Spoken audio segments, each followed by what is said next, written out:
le cadre de cette voiture, c'est pas bien.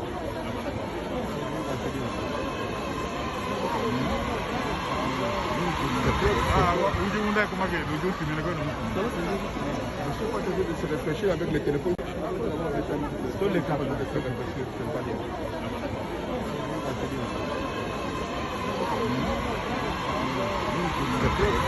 Uji unda kuma ke dojo tuni ne ko no. Je suis pas obligé de se réfléchir avec les téléphones. Les cadres de cette voiture, c'est pas bien.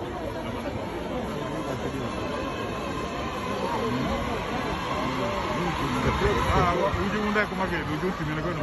Je suis pas obligé de se réfléchir avec les téléphones. Les cadres de cette voiture, c'est pas bien.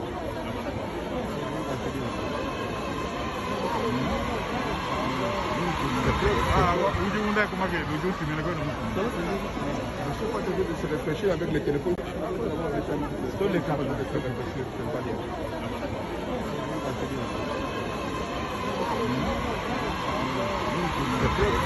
Uji unda kuma ke dojo tuni ne ko no. Je suis pas obligé de se réfléchir avec les téléphones. Les cadres de cette voiture, c'est pas bien.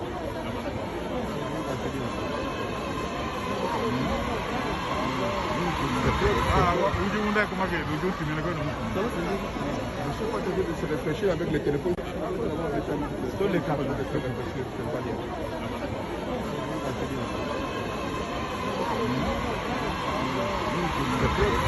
Uji unda kuma ke dojo tuni ne ko no. Je suis pas obligé de se réfléchir avec les téléphones. Les cadres de cette voiture, c'est pas bien.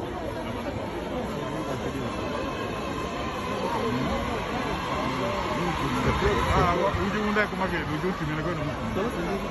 Je suis pas obligé de se réfléchir avec les téléphones.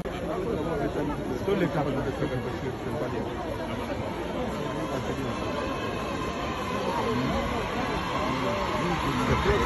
Uji unda kuma ke dojo tuni ne ko no.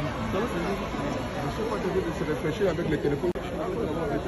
Les cadres de cette voiture, c'est pas bien.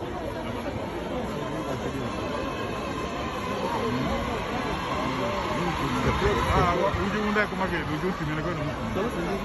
Je suis pas obligé de se réfléchir avec les téléphones. Les cadres de cette voiture, c'est pas bien.